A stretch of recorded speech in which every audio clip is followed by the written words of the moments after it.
Parashat Lech Lecha.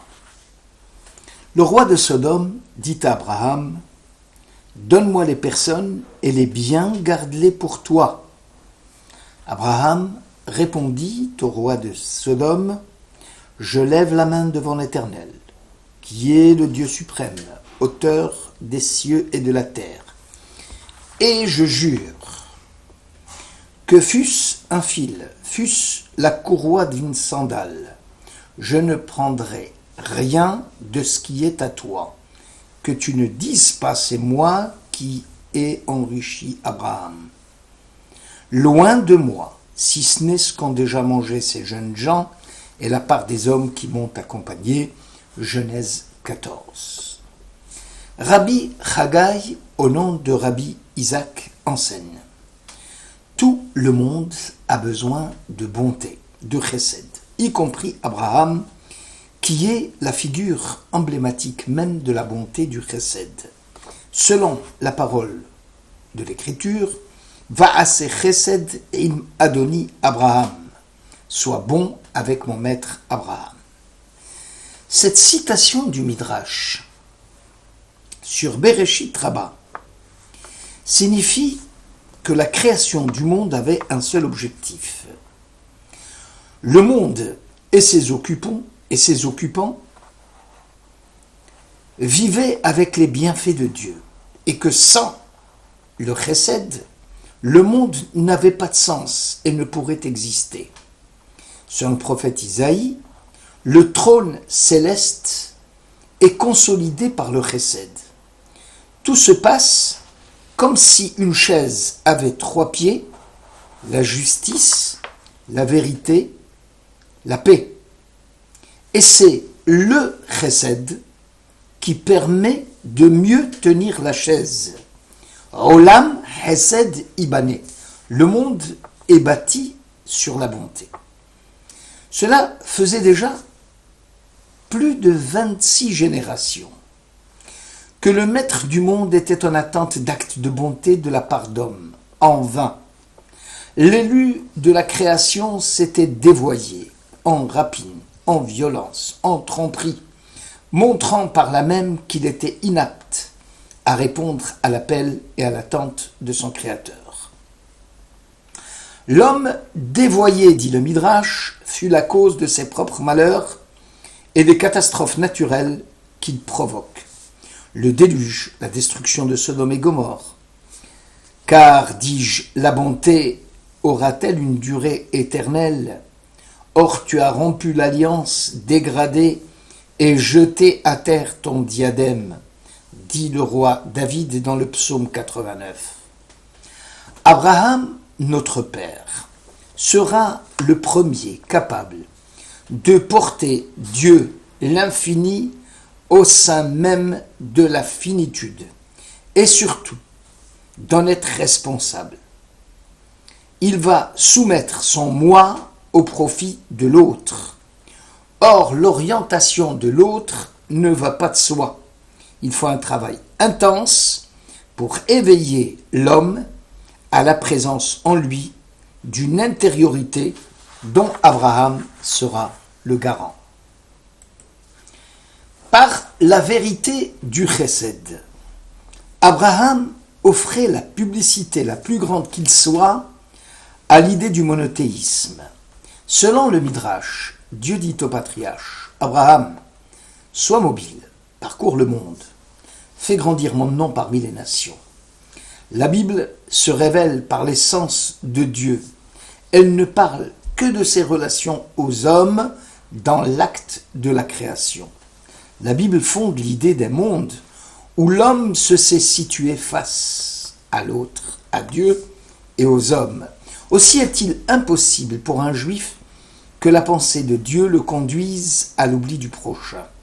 Connaître Dieu n'est pas concevable puisqu'il est tout autre.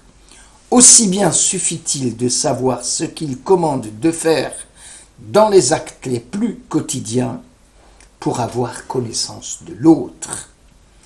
La révélation est le moment où Dieu a confié son être aux hommes.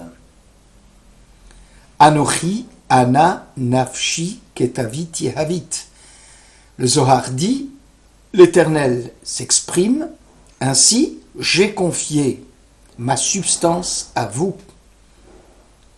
Dieu voudrait vivre parmi les hommes et ce faisant donner un sens à leur existence et au temps.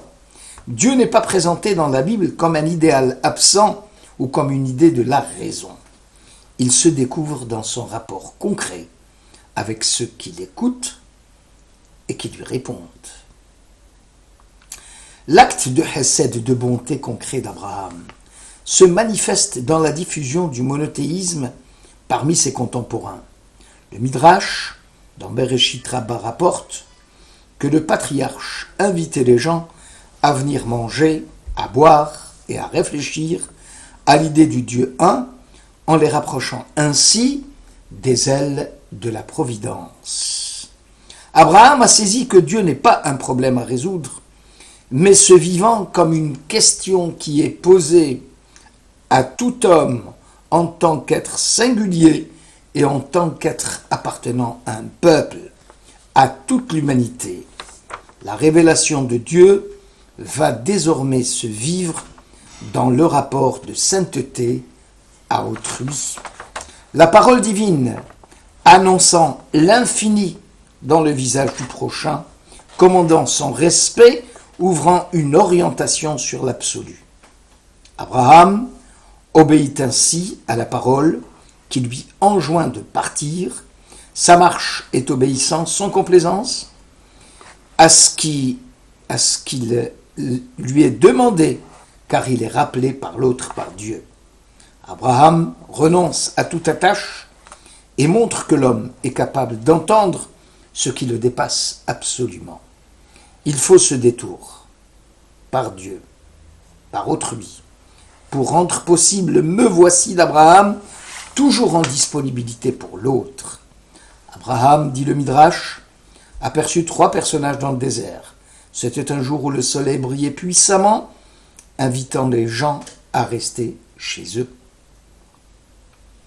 Or le patriarche, malgré la douleur du 3e jour de sa propre circoncision, ne pouvait se résoudre à l'idée de rester chez lui, sa radicale altérité le poussant à aller irrémédiablement vers l'autre. Il les vit, il courut à eux du seuil de la tente. Il les invita à venir chez lui. Malgré l'âge, malgré la douleur, l'amour et la bonté qui habitent Abraham sont les plus forts, car le chemin vers Dieu passe par autrui. L'idée centrale du désir de l'infini se vit au quotidien dans le rapport à autrui, là où l'injustice du monde n'autorise pas la fuite. Loin de lui, il récuse la tentation du rapport duel entre soi-même et la transcendance, car la dualité serait l'impiété suprême. Penser le religieux comme éthique, c'est nouer le désir de l'autre, de Dieu, au bien qu'il commande de faire à autrui, à cette tâche encore et toujours inaccomplie. C'est ce désir puissant de l'infini qui explique pourquoi chez le patriarche, vivre le bien ne se conçoit que dans la relation avec l'autre. L'épisode tragique de Sodome et Gomorrhe, cité impie, que tout séparé du patriarche, 2 mondes et 2 conceptions opposées de bout en bout. Et pourtant, le marchandage d'Abraham avec Dieu pour sauver Sodome et Gomorrhe montre à l'excès la bonté suprême du patriarche. Car l'idée du bien commande que l'autre compte par-dessus tout. Le concret du bien et le valoir de l'autre homme ne dépend pas d'une raison qui poserait des valeurs, d'un moi qui en jugerait. Tant que l'autre est en misère, écrivait Lévinas, le droit et le repos sont impossibles. Abraham vit en dérangement incessant par la détresse qui lui fait face. Il lui est impossible, en tant qu'homme, du chesed, de rester sourds aux cris, même des impurs, à leurs plaintes, parfois si peu audibles. Pour le patriarche, l'éthique commande tout, le sens de la fraternité, y compris avec les mécréants, commande à intervenir à l'heure du malheur.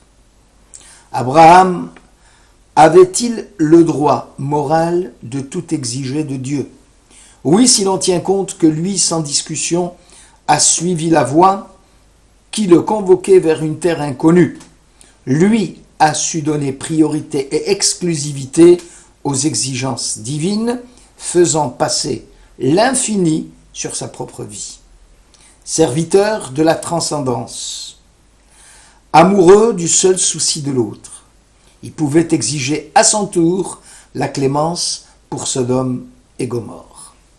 Abraham saura placer le service de l'autre plus haut que son bien-être. La vocation à être frère, le gardien de ses frères implique l'étonnante disponibilité au service de l'autre. Fût-ce au prix de ce qui compte le plus, créer le bien, comme valoir de l'autre homme, ne garantit pas le repos, la quiétude et l'absence de préoccupation, mais au contraire, vouant une infinie appréhension devant la fragilité du sort de ses frères. Devant cette charge, sans prix d'insomnie, chacun d'entre nous pouvant reculer, chacun n'a-t-il pas aussi le désir un peu de paix et de jouissance? Peut-être, disait le patriarche, il y a 50 justes dans cette ville, les feras-tu périr aussi? Loin de toi d'agir ainsi, de frapper l'innocent avec le coupable. Celui qui juge toute la terre, serait-il un juge inique? Selon Rabbi Lévi, Abraham dit à Dieu, « Si tu veux un monde, tu dois admettre que l'aspect d'une rigueur ne peut régner en maître dans ce monde. » Même si la plaidoirie d'Abraham n'a pas porté ses fruits, puisqu'il était impossible de trouver 10 justes dans les cités impies, Abraham retourna chez lui. Selon le rabbin de Berditchov, le patriarche resta sur ses positions fermes, continua à prodiguer bonté et amour à ses contemporains. Ce qui fait dire au traité talmudique Betsa, tout celui qui a pitié des hommes fait partie de la descendance d'Abraham, et réciproquement. C'est finalement le face-à-face qui révèle au moi sa responsabilité, et on pose l'essence comme bonté et service. La vertu du chesed, dont la figure emblématique est Abraham, accompagne le peuple d'Israël à travers les époques et les contrées. La destruction du temple ou la perte de la patrie auront comme substitution le chesed, selon le traité talmudique. Une fois Ben Zakkai, le grand maître sorti de Jérusalem, alors que Rabbi Yoshua lui tenait compagnie, arrivés tous deux à l'emplacement du temple, lequel avait été détruit, Rabbi Yoshua s'exclama « Malheur à nous, le lieu qui servait à racheter nos fautes n'est plus que ruine. » Ben Zakkai répliqua « Mon fils ne craint rien.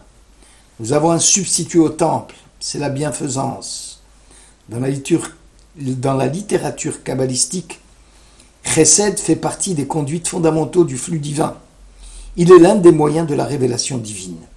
Il est relié à la lumière divine première, le Or En Sof, comme le corps est relié à l'âme. Le monde n'est donc pas directement relié à la source divine cachée. Chesed constitue la 4e sphira. Elle représente l'élan du pur amour qui s'étend essentiellement, à l'inverse de Gevura, puissance qui désigne la retenue, la crainte.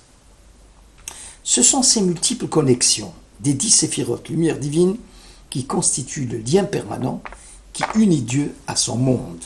En fait, il y a une réciprocité, car le monde peut à son tour réagir.